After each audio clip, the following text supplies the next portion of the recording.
Everyone.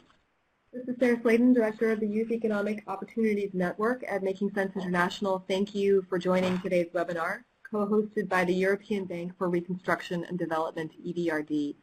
The network is a global hub dedicated to advancing knowledge exchange, collaboration, and action among technical experts and policymakers working to expand youth economic opportunities. And this webinar is part of our YEO Network's year-round virtual learning event series. We are very pleased to have participants joining us from around the world for this webinar. Today we have 195 people registered from 44 countries. Thank you for joining today's discussion. Thank you also to EBRD for co-hosting with us today and to our speakers for sharing your expertise. Webinar participants, we welcome your questions and contributions throughout this virtual learning event. Please write them in the chat box that's located at the bottom of your screen. We also welcome your tweeting and Facebook posts on key points you take away from this event using the hashtag GYEO. Our moderator for today's event is Barbara Rambosek, Lead Inclusion Economist at EBRD. Barbara joined EBRD in 2012 to develop, pilot, and operationalize the bank's approach to economic inclusion.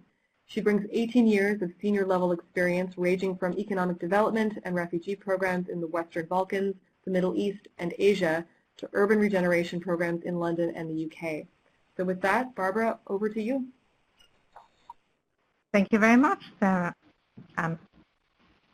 Okay, let me welcome everyone to this panel. It's a great pleasure to be here today to moderate this very interesting discussion on the role of the private sector in bridging the skills gap to enable young people, and particularly young women, to access job and entrepreneurship opportunities. Before we start the discussion, I wanted to very briefly tell you a little bit more about the EBRD. The EBRD is the European Bank for Reconstruction and Development. It was set up in 1991, particularly to, or originally to help countries to transition from the planned to market economies in Eastern Europe and the post-Soviet countries. We have since expanded to a much wider regional coverage to over 37 countries across also Turkey, the North Africa region, and Central Asia. What we aim to do is to work with our countries of operation to ensure their transition to sustainable market economies. And what we mean by sustainability in this context is that market economies are competitive, resilient, well-governed, integrated, green, but also, and very importantly from my point of view, inclusive, so that they create access to economic opportunities for people regardless of their gender, their place of birth, their age, whether they are refugees or not, or any other circumstances that might impede their access to economic opportunities.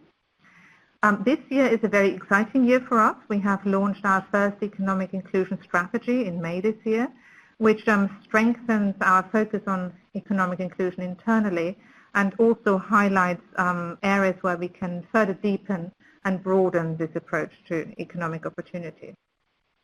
So a focus on economic inclusion lies very much at the heart of what we do.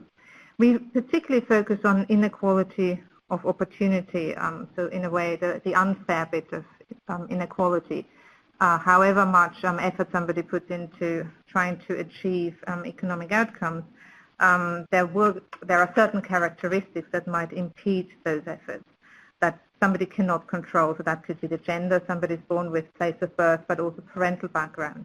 In our annual flagship publication, the Transition Report 2016, we particularly looked at inequality of opportunity, and we found that it remains higher across our region, the EBRD region, particularly in terms of education and jobs and income than in Western Europe.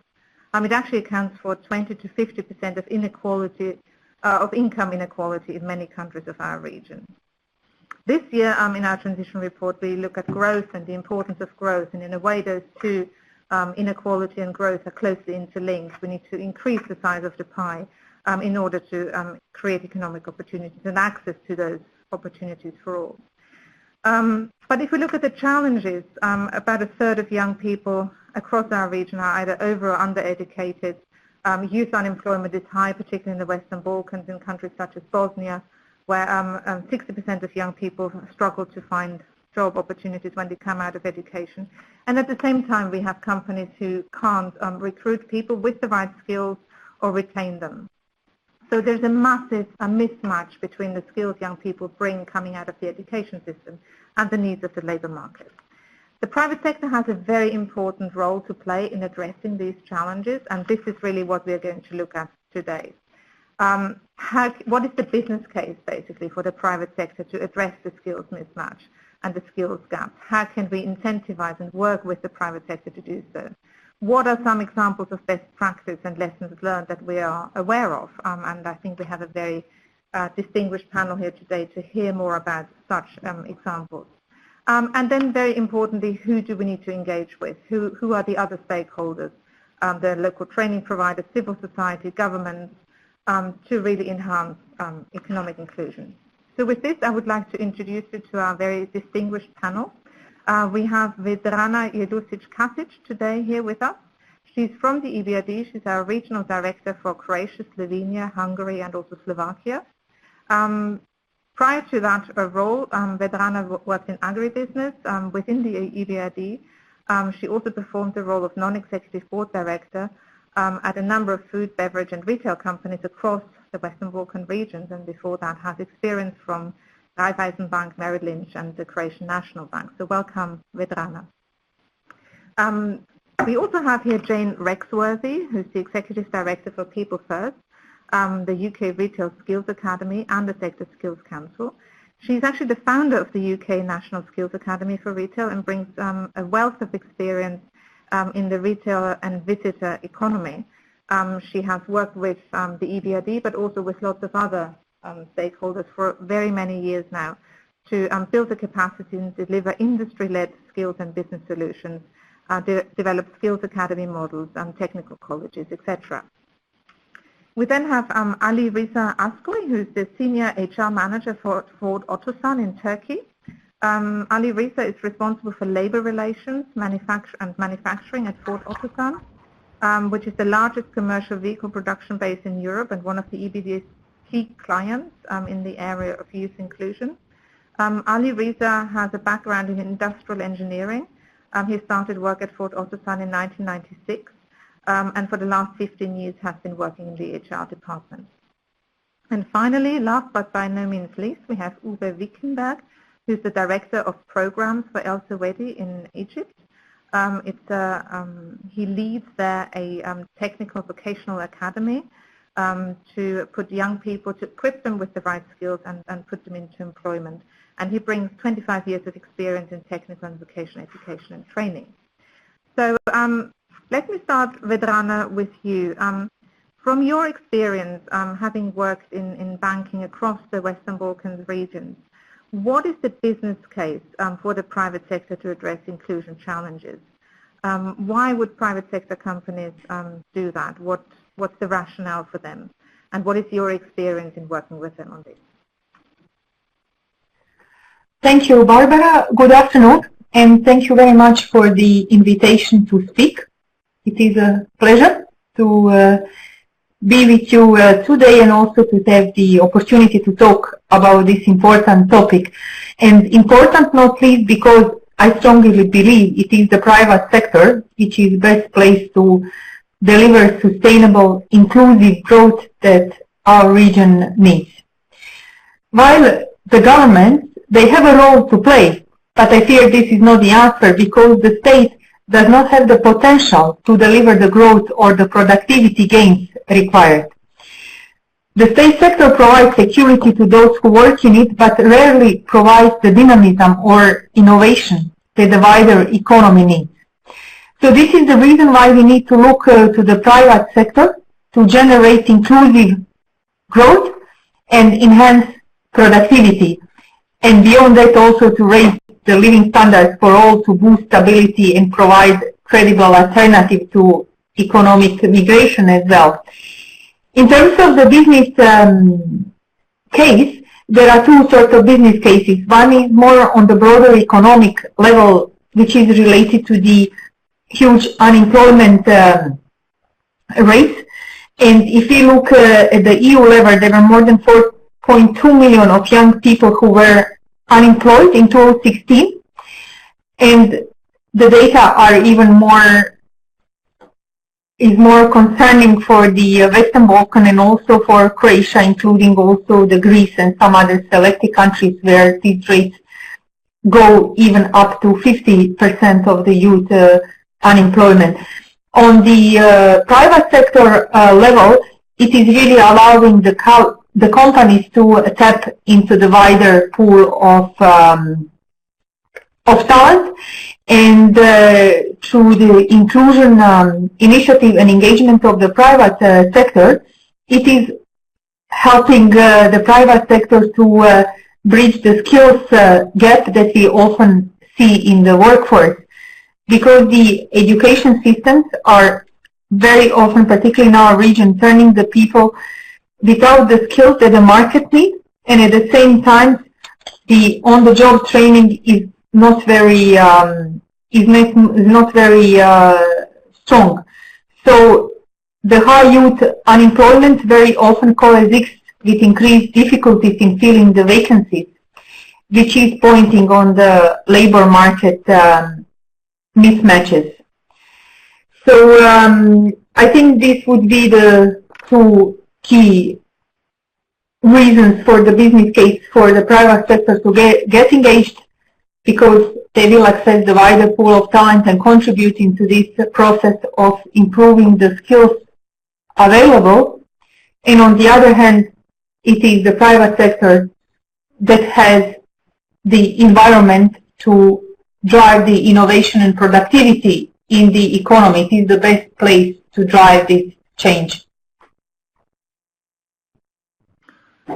Thank you very much, Vedrana. I think these are two very important points. It's about getting the right people into your workforce, but also being the best place to do that. That leads me to Jane, who has a lot of experience setting up the Sector Skills Council as a model for the private sector to create this access to talent, to retain talent, and particularly importantly, I think, to work with the authorities to shape education systems, progression routes from education into employment in a way that they address the needs of the private sector. Jane, do you want to tell us a little bit about your experience in this context, particularly in the retail hospitality, but also maybe other sectors? Yes, of course. Thank you, and thank you for inviting me on. I think for us, the setup of a Sector Skills Council, and we've been in operation for 50 years now, and of course governments change and different initiatives change, but what's absolutely key and what hasn't changed for us as an organisation is the importance of employers leading on the sector skills initiatives. And for us, having those employers lead reduces supplier-led skills training to making it really demand-led skills training. So really being able to listen to what employers require helps us to then develop those industry demand standards and qualifications and programs to ensure that young people can be best placed and ready to enter into the workplace. And alongside that, it's really important to build the capacity of local colleges and training providers, making sure that they are delivering industry standard programs that prepare the youth of today for the workforce, and staying very closely involved with the employers as they do that. And finally, the most important aspect to underpin that is the research into the industry. As we all know, over the last 10, 15, 20 years, the technical age has changed very much the skill sets required in retail, hospitality, passenger transport. And so therefore, embracing that, we need to make sure that our training providers are skilled to be able to prepare the young people, and also those once they're in the workplace. And apprenticeships in the UK play a very big role in ensuring the skills are kept up to date to meet the industry needs. Thank you very much, Jane. Can you give us an example of how you've, in a way, taken this model and worked with partners elsewhere, such as Jordan or Turkey, Central Asia, Western Balkans, and what your experience was in integrating a focus on, or in establishing a model there in a quite a different context to the UK. Yes, and I think the advantage that we have is building on the UK model for the Skills Academy has enabled us to work in countries such as Jordan. And for example, we've worked closely obviously with yourselves at EBRD with the opportunity to work in a developed area of Jordan in Amman. And within that project, we've been able to work not only with the private industry in terms of the shopping centre owners, the hotel owners who are developing their new business, but to link in with key stakeholders who had a vested interest in getting to youth looking for their first opportunity into the workplace. So really looking at some of the inclusion challenges that Jordan was facing to support the new job opportunities that are coming in this development. So high youth unemployment in Jordan was a key factor for this project. The gender balance issues that we have experienced there, and also looking at inclusion for disadvantaged youth that had failed to achieve what they were required to achieve really to enter into the industry. And so by working with the private industry and working with local training providers, building their capacity, we've been able to enable young people with work-ready skills by giving them pre-employment training to prepare them for those first job opportunities. And so I think the key successes are making sure that you have all the right stakeholders involved, so that's the employers leading on it, training providers and all the government agencies responsible for getting the youth of today into the workplace, and also continuing that upskilling once they've hit into the workplace with appropriate programs. So I think the key factor was actually creating a training centre in the heart of the shopping mall, so actually having it easily accessible for the employers, making it very attractive for the youth to want to come along to their training, and so therefore taking the training to the heart of where employers wanted to access it and to recruit people into the jobs available in that instance. Thank you very much, Jane. I very much like your mention or your focus on making it attractive also for young people to consider careers in sectors maybe that they wouldn't have thought about before. I think this leads us very nicely to Ali Reza and the automotive industry, where I know it is sometimes very hard for companies to attract young people, particularly into vocational entry-level positions, where they have to, in a way, compete with other careers that might seem more glamorous, and where the challenge is to show the longer-term progression routes within the sector.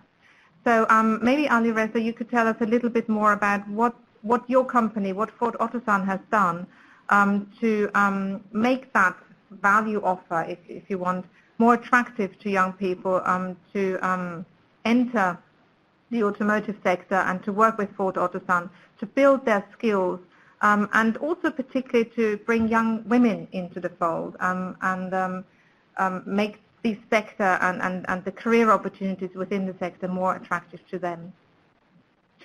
Okay, thank you very much for inviting myself to the webinar program. It's a great pleasure to be the member of it.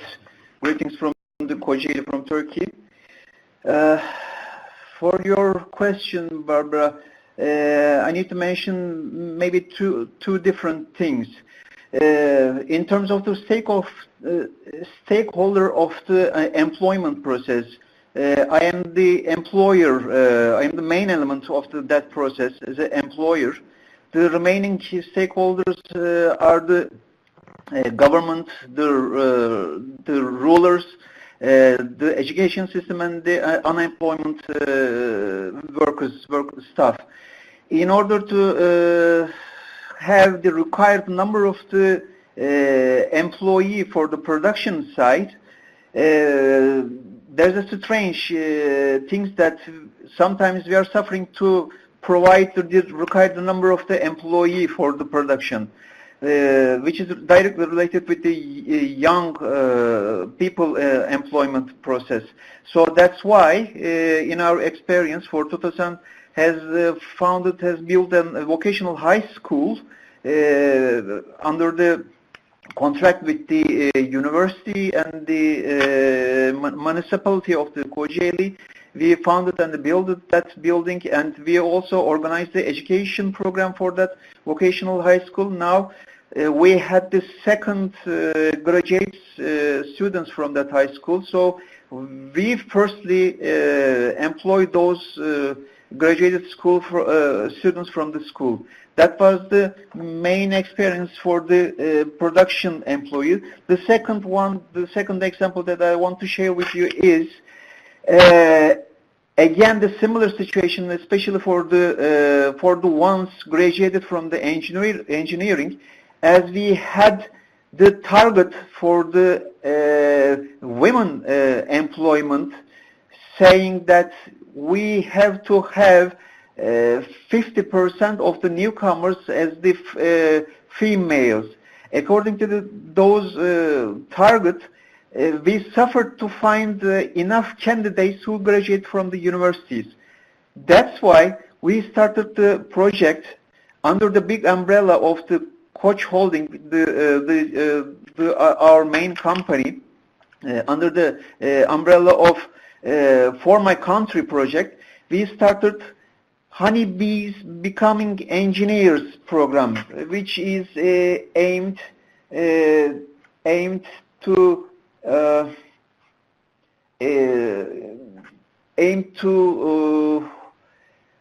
increase the awareness of the importance of the equal opportunity for men and the women in engineering. At the beginning of that project, we aimed to visit 89 cities of the Turkey in order to visit more than 8,000 girl students to empower them to make a choice for the engineering education. That was the second example that I want to share with our experience. Very good. Thank you very much. That is, I think, are very impressive numbers that you give us here. Having worked with your company and with other partners that we have in the sector, I think particularly encouraging young women to take the educational decisions that are required to enter careers in technical subjects, in vocational subjects, is sometimes quite hard. Can you tell us a little bit more what else you do? Do you work with schools to improve career guidance or to provide more information about potential opportunities in the automotive sector, particularly targeted at women? In fact, the Honeybees Are Being Engineers project is the most valuable and most attractive program. So I am not sure that if I want to give the other details, which is smaller than that project. This is a very impressive and attractive project, which is aware across the Turkey. So if you all the attendees will present our websites for the Honeybees Are Being Engineers or our Facebook pages, they're going to find the detailed information about that. Okay, thank you very much. This is certainly something that we can share. Uwe, looking at Egypt, Egypt clearly has substantial challenges when it comes to youth unemployment, which remains very high, above 30%. Also, female workforce participation is particularly low. If we look at vocational training, it tends to be underfunded and I think most importantly undervalued by many companies, as well as young people, as a choice in terms of the education and the careers that they want to go in. Yet at the same time, companies such as yours do require young people with the right technical skills and also motivations for careers in vocational and along vocational routes. Can you tell us a little bit about the model that you have set up with your company? What your best practice examples are, what lessons you have learned, the sort of the story, if you want, of the technical academy that you have set up. Okay. Good afternoon, Barbara, and thank you very much for inviting me to this webinar, and many greetings from Cairo, Egypt. So if you ask about the challenges of young people in Egypt, for instance, the biggest challenge is that they hardly can find a job after graduation of secondary school or even after graduation of university. And EBRD, a company, is a set of several companies in the cable sector, in power sector, in meter sector, and also in renewable energies. So it's quite an amount of companies in this area. And the reason why EBRD went into this technical training, this corporate technical training, is that there was, or there is still, a significant mismatch between the skills needed in companies and the skills of graduates from secondary schools, from technical secondary schools, or from universities. So, and this is a sector with a high need of qualified labor. So one idea is, why shouldn't we invest in technical training, which is quite new in Egypt, because when you see the country and speak to employers, there's a big gap or separation between the education sector and the world of work or the companies. So education sector, we are doing education, and we don't know what is this for, but we are doing education, and the others say we want qualified labor. So, and the mismatch is the education sector has only a slight idea what is needed in the economy, and the economy says education, this is a matter of government, we don't involve in education. So it's a strong and big separation. You can also say this is a certain mindset behind this. So, and EBRD overcame this situation, saying, okay, we can invest in education to produce our skilled labor force, and one system to do this is the dual education, or the dual system, according to the German model of a dual technical training. Meaning that this gap between education and work will be bridged by a training program, a long-term training program for 3 years, which has both practical exposure in the workplace as well as theoretical training in the school or in an academy. Usually in Egypt we have 6 working days a week, and we have 2 days in the academy, meaning 2 days theoretical education and 4 days practical training in the companies. And this is a model, I think, which is very suitable for this industry and for many other industries as well, because if there is a strong connection between theory and practice, you can overcome these this skills mismatch. Because, for instance, we as academy, we consider the companies as our clients, and according to international standards, we have to go and ask our clients, what do you really know, how can we improve this, what types of qualification or competences you need, and accordingly we can change our, let's say, setup or our training in or education in the academy. So when you ask me about the main challenges, one big challenge is the mindset of employers as well as of the population, who still says that academic or university education is better than a technical training, even if you don't find a job after this.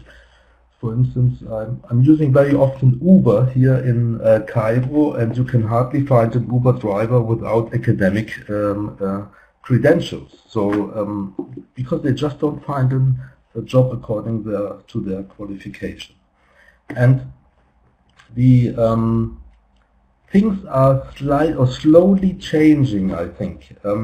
For For instance, we now had in September a new intake. So we had in total more than 1,100 applicants for 200 seats in our academy.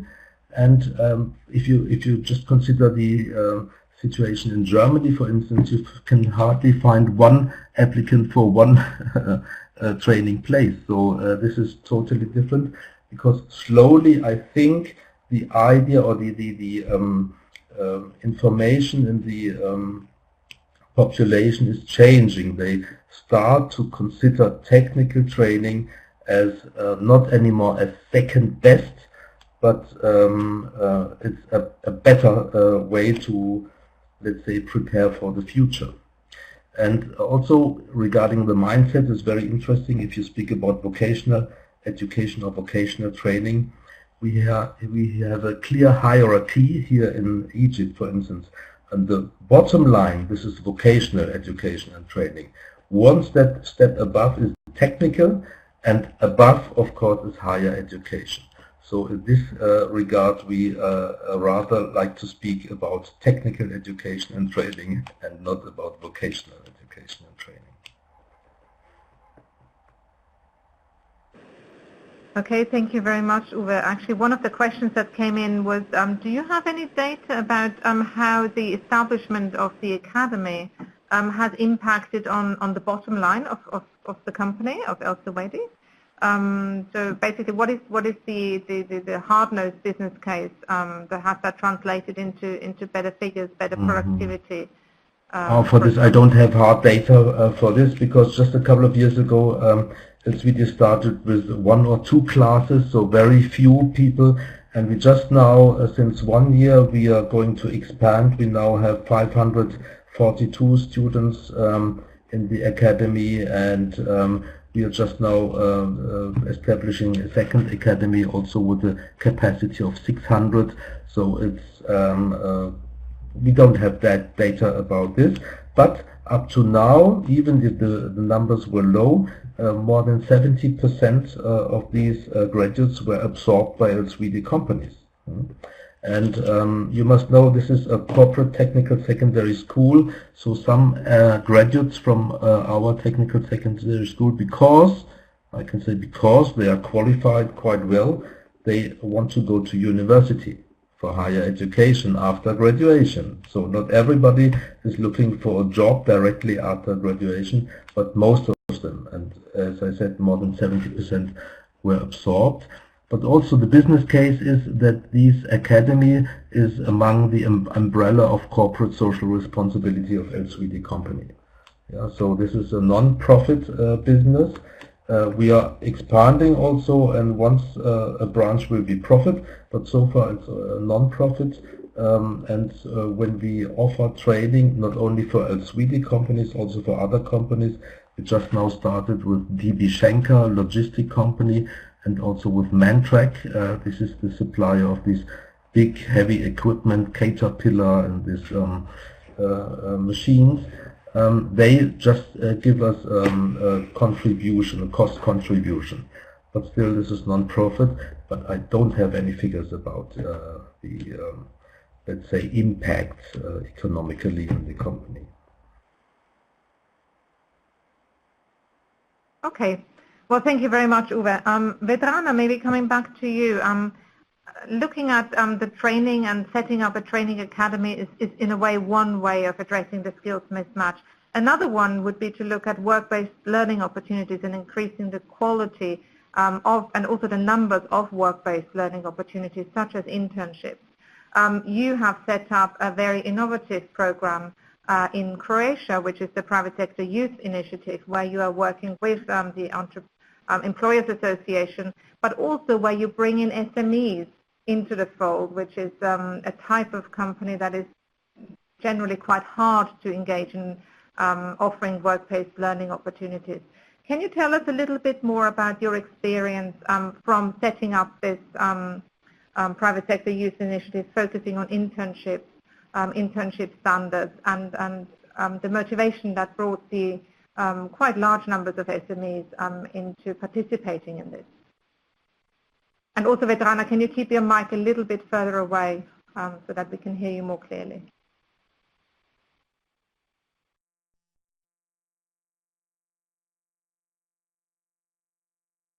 Vedrana?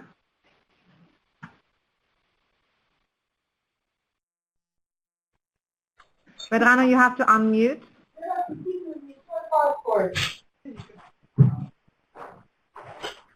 Hello?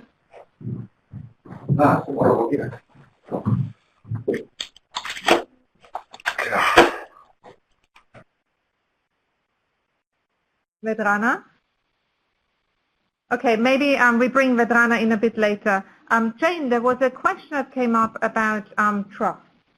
You mentioned very eloquently the cooperation and the need for the different stakeholders to work together. That is the employers, that is training providers, government authorities, etc. What experience do you have in countries where maybe trust might not be a given between those different stakeholders, where that trust might need to be built in the first place to allow those stakeholders to work together effectively?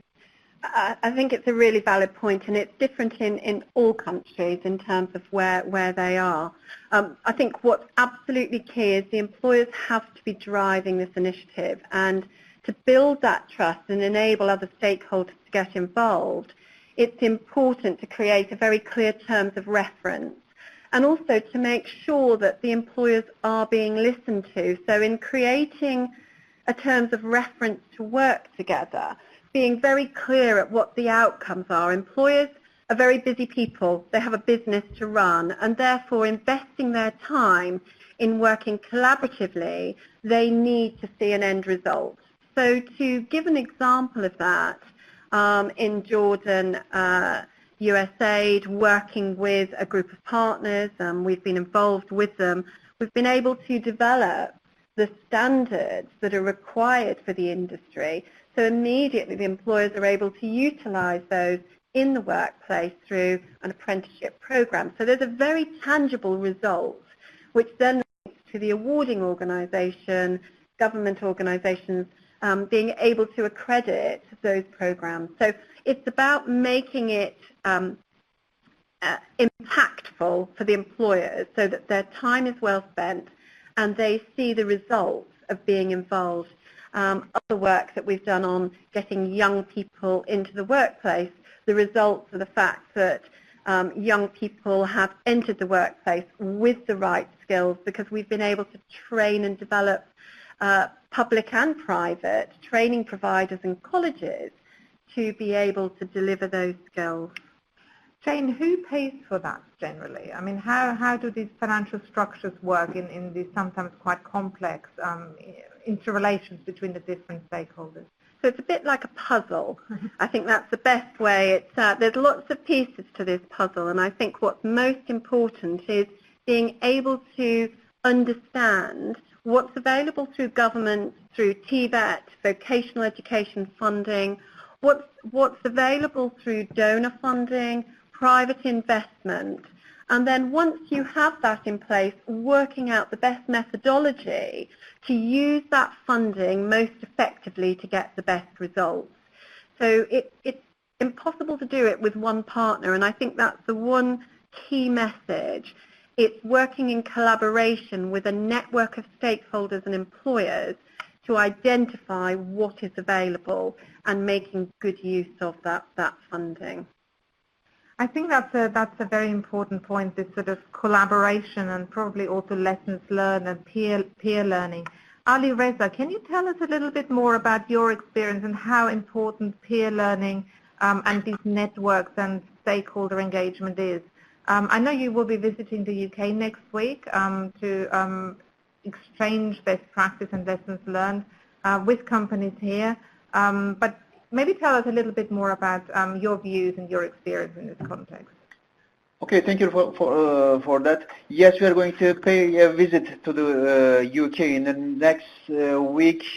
Because of that, we want to have the outsourced information. When I say the outsourced information, out of my company, This is related with the Industry 4.0 approach.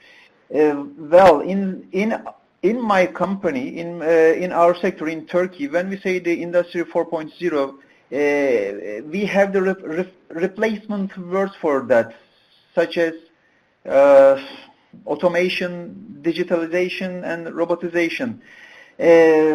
When we use those replacement words for the Industry 4.0, we are trying to forecast the future. We are trying to prepare our selves to the future in terms of for the new equipments, for the new techniques, as well as for the new technologies. In addition to those terms, the most important thing and the most challenging thing will be the workforce in effect. Even we are going to have the 100% automation in the welding shop, we will still have the manual workforce in the assembly shop. So the workforce in the future will be more important than we have today in terms of competencies, in terms of behavioral competencies and the technical competencies. That's why, in our experience, we had a workshop in our plant management team asking for what are the future competencies for the future workforce or in the automotive industry. We had that workshop and we identified the competency sets which is a little bit different from the sets that we have today. I want to give some examples of those new competencies, such as quick access to the information, familiar to the digitalization, familiar to the new visual systems, being curiositive, being interrogators. Those are the new possible future competencies that we had our in-source information. I want to go back to my beginning of my sentences. We are going to pay the visit for the UK for the outsource information. We will be seeking for your experience, UK's experience in terms of regarding to identifying the future competencies related to the automotive sector as well as the other sectors. So we are paying that visit for that aim, Barbara. Thank you very much. I think you mentioned some very important points here about the challenges of Industry 4.0 and the different and new types of skills that will be required. How do you work with the education authorities? How do you engage with those on preparing and future-proofing your sector?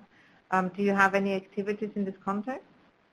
Yes, we have. In fact, there is our special one of my friends from the training department who is responsible for the vocational high school training program. He is very special in his background and the experience. Let me say in that way, he can manage, he can direct our educational representative in order to identify the vocational training, vocational educational requirements, which is similar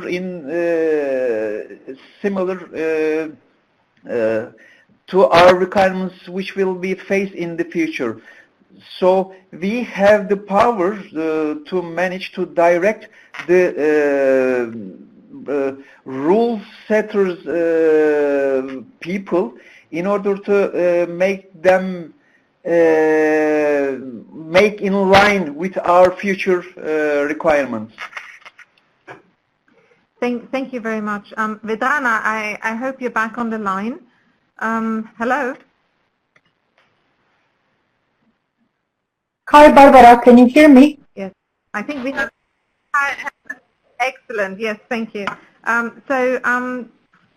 wanted to ask you a little bit more about work-based learning opportunities.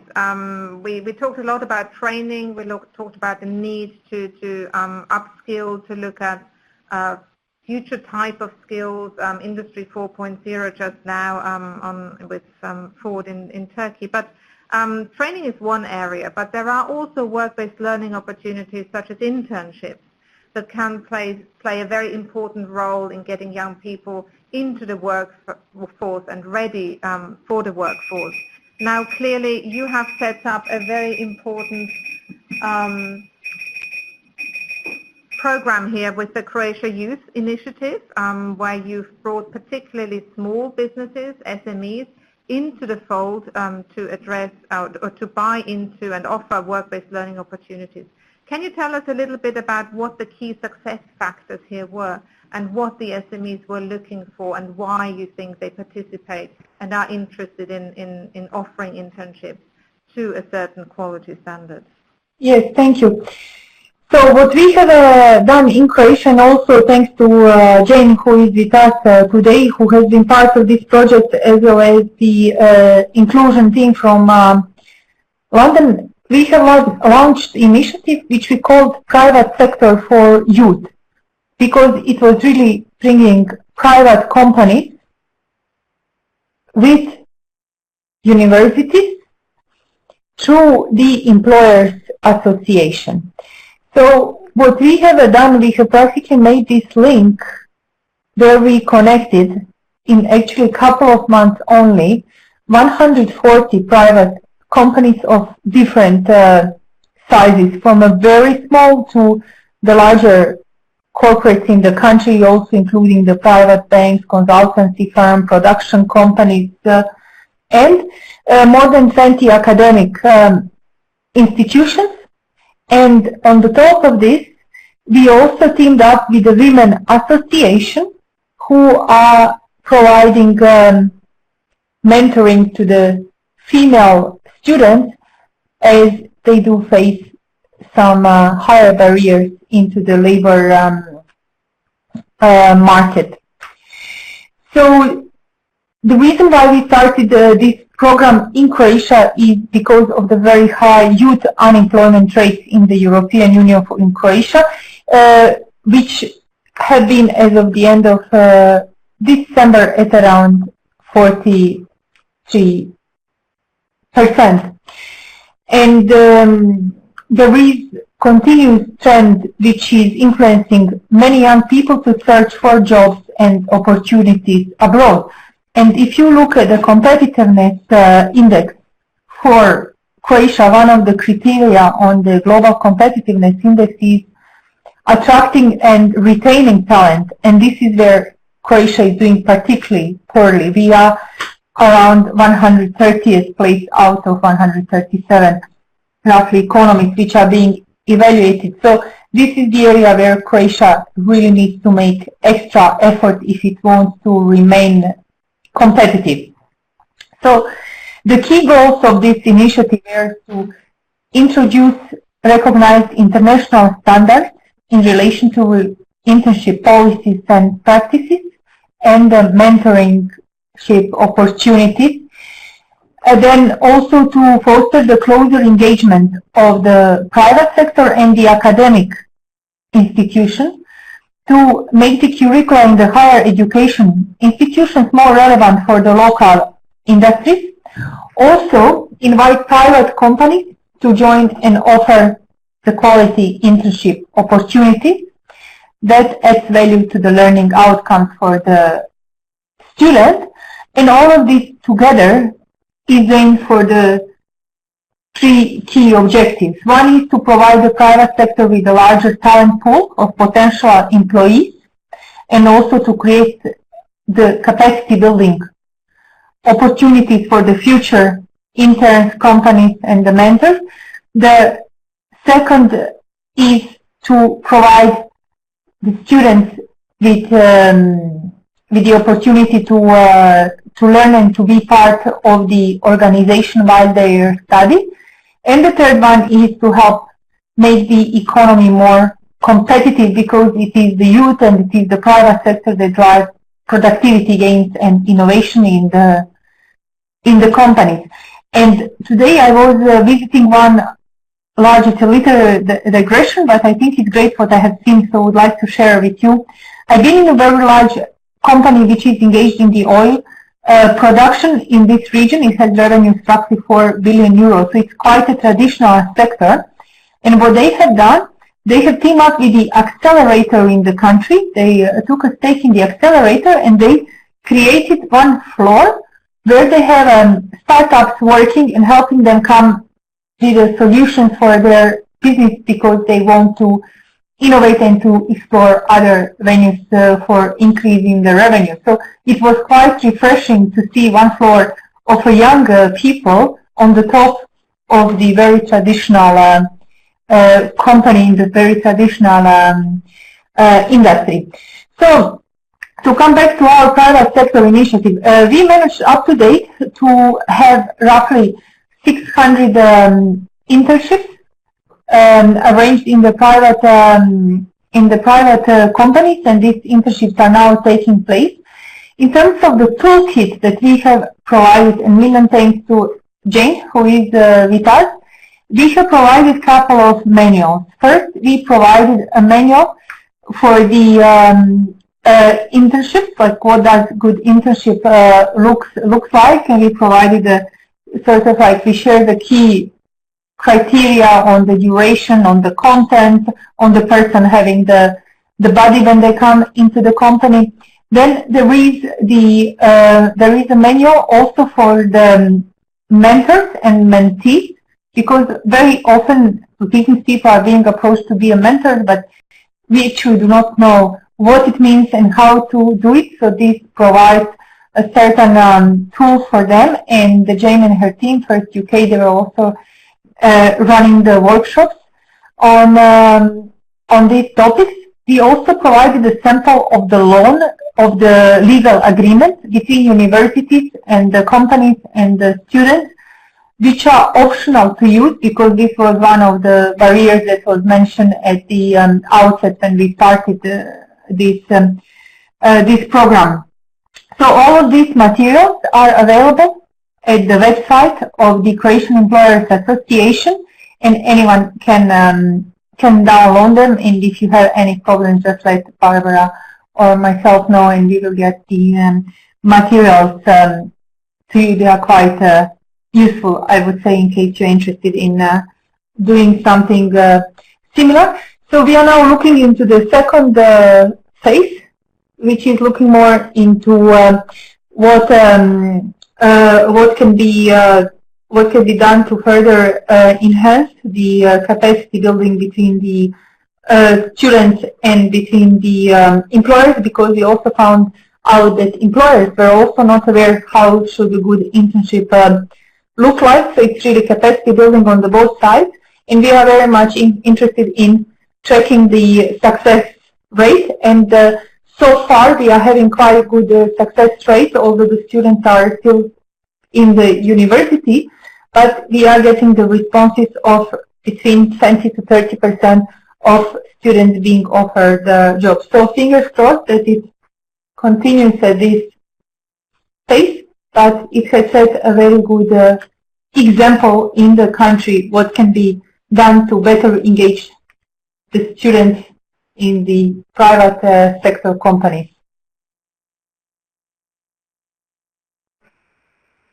Thank you very much, Vedrana. I think that's a very inspiring story there. We've had a question coming in about scaling up. How would you scale up something like the Private Sector Youth Initiative in Croatia and make it much bigger and sort of beyond the number of 600, which is very impressive, I think, given that we only started 18 months ago. But what would be your vision and your advice in terms of how to scale up something? It is necessary. Next step is actually looking at the institutional framework to impact the curriculum at the universities, to make it actually mandatory for the universities to have a certain number of hours as for students to have those in the in their curriculum at university.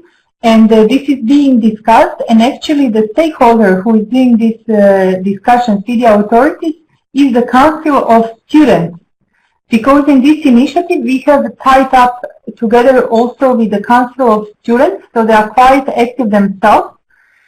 So they are in discussions with the relevant ministry to have it incorporated, because then this would make it more obligatory for everyone, so it would push the change a bit faster.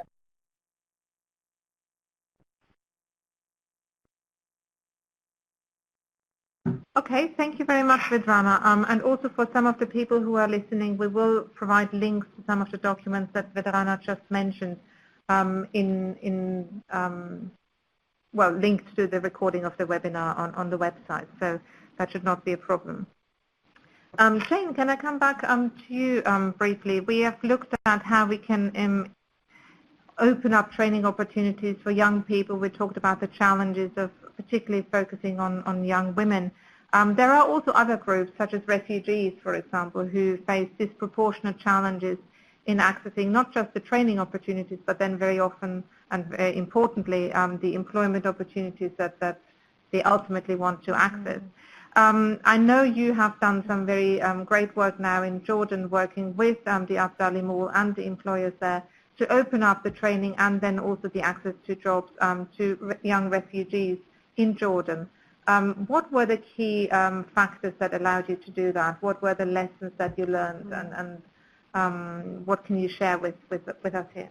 I think that the most important factor is actually listening to what the refugees needed and required in terms of skills, because as you can imagine, many had missed some of their education because of the nature of the disruption to their lives, and also finding themselves in a country where it was very difficult to get work permits. People that had perhaps been in the workplace were struggling to find their way back into the workplace. So one of the things that we needed to do was to truly understand their skills needs, and then to work with the employers to build a training program that would enable them to fast track into the workplace. And that's been running now for around 9 months, and we've had some real successes. Certainly the passion of the young people and those that haven't been in the workplace for some time to get into the workplace has been amazing, but certainly the training providers working together collaboratively with the employers has helped to ensure that good, robust, sustainable jobs and job opportunities have been made available. I think the one thing to mention there is there were sustainable jobs available. So any training that takes place should be about real jobs at the end of it. And I think that's one of the lessons we've learned, where in some countries like Jordan and other countries, there are certain open and closed sectors. So making sure that you aren't training people for areas they can't access, I think is absolutely crucial in there. Thank you very much. Uwe, if I come back to you, we heard a lot about the quality of jobs and the direct link into employment that comes following the training. How do you measure the quality of the training that is being provided, and the sort of key quality measurements, the skills demands that come from that? Okay, quality. Yes, we are now going to be accredited with ISO 29990, which is a special standard, international standard for training providers. And this is similar to ISO 9001, which requires a strong quality management system. And this is what we just going to establish. And regarding quality, the most wanted quality is the outcome, meaning the competencies of the young people, of the graduates. And I don't know if you have any experience in Egypt. This is a verbal and oral culture. And when you come with ISO, you say we need documentation, we need evidence, And this is the hardest challenge for me currently, to get documentation and evidence for every procedure and all processes we do in the training center or in the academy. And finally, regarding quality, there are three major ideas. One is the input, what comes into the process. The second is the process, and the third item is the outcome.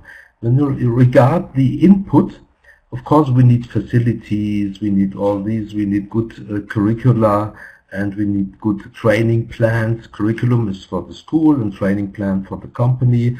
And of course we need good teachers and instructors. This is one very big challenge for us now, because unfortunately there's no proper TVET teacher training system or education system available. So what we do is we take young engineers, just graduated, and try to make teachers out of them, together with the German university in Egypt, to give them an initial teacher training, and then doing continuous teacher training every week. And slowly we come to a certain understanding, because if you don't have, or if you take, I would say, a normal teacher, what is a normal teacher doing? He's doing this, what he has experienced when he was a student. And teachers usually, I would say, broadcast knowledge and not train people. And according to our approach, we want to have knowledge, skills, and attitude. So the knowledge is only one part, and sometimes not the most important part. So teacher training is a very big issue regarding the input. Another issue is we do technical training, and when you do technical training, you must see what is outside the school or outside the academy. So we want to integrate somehow modern means of communication. So we do integrate e-learning as well as blended learning. And you can imagine some teachers still are afraid of e-learning, because they think probably we are going to be replaced by e-learning means, which of course will never be the case. So we must train the teachers accordingly how to integrate the internet in face-to-face sessions, which is also quite a challenge. So teaching methodology is important.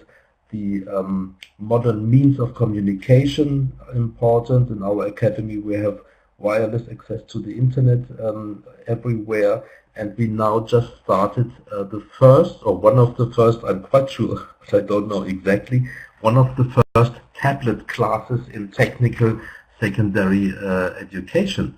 So we have tablet computers for all students, and this means we have to train the teachers how to use these tablets. And of course also the teachers have to train the students how to use these tablets in the classroom, which is very good experience. We are just at the beginning, but it's very, very good experience, and I think this is one part of future training in TVET, how to use these means. So this is the input. The process is we have how to teach, how to train people. We try to follow some, let's say, international standards. For instance, we have a maximum class size of 16 students, 16 students, which is extraordinary if you regard the other, if you see the other schools in Egypt. And we have, we do not have walls in the classroom. We have glass, so everybody can see inside. And this is also a change in teacher behavior, because usually when you're a teacher, you're used to go into the classroom, close the door, and outside nobody knows what you are doing. So this is somehow a secret, a black box. We try to open this up. We have glass, everybody can see inside. You see what they are doing. Are they doing group work? How are they communicating? How they are trying to establish a certain learning culture. which means to emphasize learning instead of doing better teaching, and how to integrate this, let's say, action-oriented approach to make the students learn. And this is just at the beginning in the first grade. We are technical secondary, so the students have 9 years of primary and preparatory education. And what have they learned in these 9 years? They have learned to sit and pretend to listen to the teacher. And we try to do this in a different way. We want them to learn and not to sit and listen and to repeat the knowledge. We want them to think, we want them to solve problems, we want them to communicate, and we want them to use modern means of communication. And this is quite an, let's say, a change in students' life. But after a couple of months, they start, the young students in the first grade, they start to understand and they follow us. And this is very interesting to see that you can change it. You can change the prevailing learning culture, and you can change this way of teaching and the way of learning. And this is quite interesting for us to see, and this is a big part of quality in our understanding, to improve the learning process, to make them learn instead of train the teachers to teach only, and to concentrate not only on knowledge but also on skills and attitude.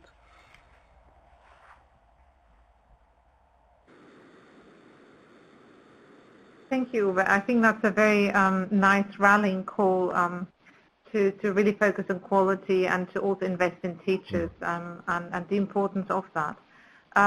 Maybe, Jane, if I come back to you, what sort of, I think we're beginning to wrap up, but what would be the sort of key lessons that you would like to take, that you would like somebody to take away with from this discussion in terms of how to engage the private sector in addressing the skills mismatch through different models, mechanisms such as sector skills councils, but also focusing on different types of groups such as refugees and others.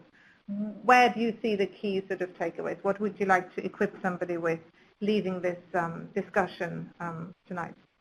I think that's it's a really interesting one. Thank you for that difficult question. But I think the most important aspect is about having the right partners around the table. It's having the facilitators.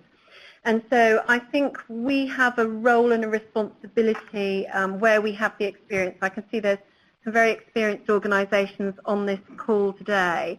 There is a responsibility when we work in countries to get close to the private sector and to listen and hear and understand the challenges, but also the great opportunities that are available, and then to work up a model that works appropriately in that country, because there are variances and what works in one place won't work anywhere else. So I think the key message is it's not something you can do off the shelf, but actually there are key terms of reference and models that have been applied in different countries that can be applied, and I think it's knowing that one organisation cannot do it on their own.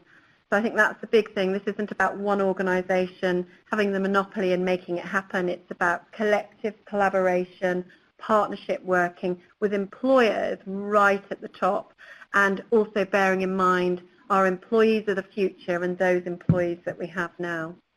Thank you very much, Jane. Ali Reza, looking at this from Ford Otosan's point of view, and particularly looking at some of the challenges and opportunities that you outlined going forward, Industry 4.0, the different skills, the world of labor, the world of jobs of tomorrow. What would be your key takeaways? What do we need to equip ourselves to be ready for that world of work tomorrow, and to have the skills and to equip the young generations with the skills to be able to compete in tomorrow's labor market? That's a kind of two-sided medal questions, Barbara. From the experience of my company and all the information shared by the other speakers, I may conclude my personal takeaways and give the clue for the audience, saying that just be ready and be sure what your expectations for the future in terms of new opportunities for the new competencies, and get ready for connection with the related stakeholders in terms of universities, such as universities, related ministries, especially the Minister of Education, some NGOs, non-governmental organizations, in order to create the awareness for the future competencies, for the future values. Those are my key takeaways and my clues for the audience, Barbara. Thank you very much, Ali Reza. That's very, very interesting and very relevant, I think, going forward, looking at the way ahead. Vedrana, what would be your key takeaways for the audience here, looking at your experience from Croatia on work-based learning opportunities, but also your very active engagement with financial institutions on entrepreneurship, opening up entrepreneurship opportunities, particularly to female entrepreneurs. You know, what do you see as the key opportunities and the key takeaways?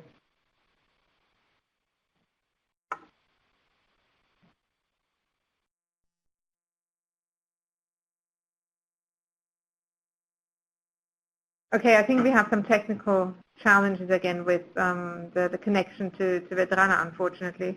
So, Uwe, I'm coming to you. What would be your key takeaways looking at the challenges in Egypt going forward, the challenges in your sector, but also the opportunities that lie in TVET provision and in the future of work going forward? Well, key takeaways, or let's say challenges we have currently is, or one big challenge is to convince employers to partner with us in this dual system education. Because this is very, very difficult to convince people to invest in technical training and to get a return on investment after 3 years, because this is a 3 years program. This is this is so difficult. I would not have imagined this before, because coming from Germany, this is obvious to everybody. So there's no question, no doubt about this. You invest in education and later you get the return from the individual side as well as from the employer side. So this is the, I think, the biggest takeaway, I would say.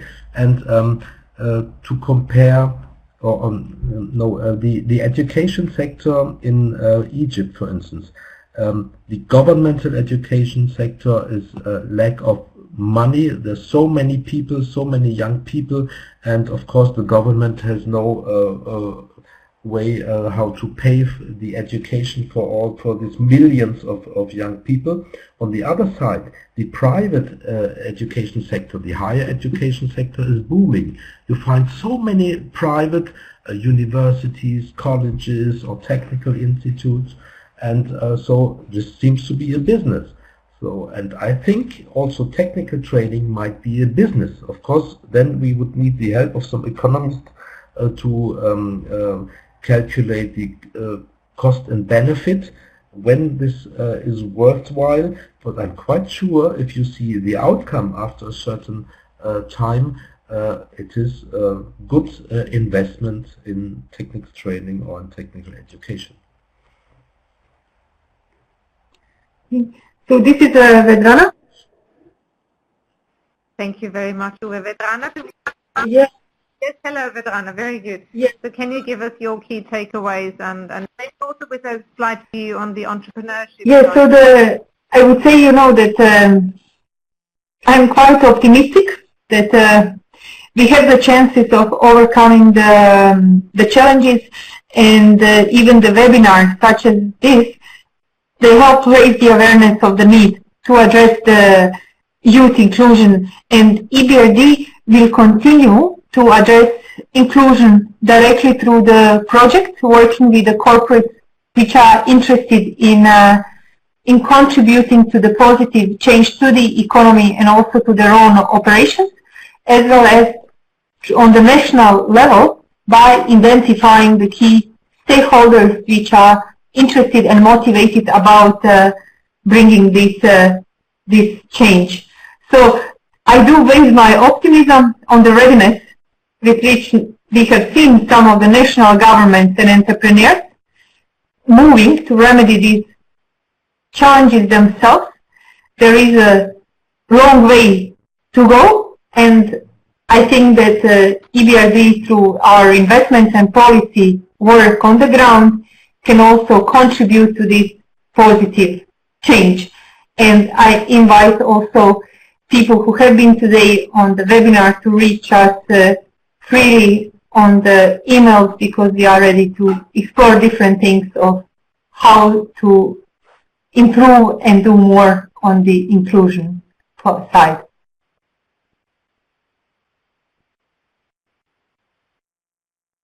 Thank you very much, Madonna. I would like to reiterate that at EBRD we very much see our role as a glue and as a facilitator between the private sector and, for example, education authorities to look at how we can jointly address the skills mismatch and bring all the key stakeholders together, together with training providers, together with civil society and others, to come up with joint solutions that reflect the needs of the labour market today, as well as actually looking ahead into the future. So very much this is our business model. This is what we try to do. This is how we try to create value through our private sector investments, through our engagement and leverage with the private sector to achieve inclusion outcomes that positively contribute towards women, young people, refugees, and people in less advanced regions successfully accessing employment opportunities and entrepreneurship opportunities, and also access to services. So I would like to thank all the people who've been on the panel today for their very, very interesting and thoughtful contributions. Thank you very much. I think we've heard a wealth and a very broad range of different experiences and different viewpoints, which has created a very colourful picture of what needs to happen going forward, where the opportunities lie, where the challenges lie, but also how we can learn from each other and how we can work together. So with that, I hand back over to you, Barbara, and thank you to everyone much for joining today's webinar. We would like to direct you to a survey online. It takes less than 2 minutes of your time, and it really helps us to ensure that we create the most relevant and interesting learning events for you now and in the future. That link is in the chat box below. The webinar has also been recorded and will be posted on youtheconomicopportunities.org, and you'll receive a link via email. So if you found this webinar useful, we ask that you please share this with your wider network and encourage others to join us for future activities. Thank you again to everyone, and have a great rest of your week.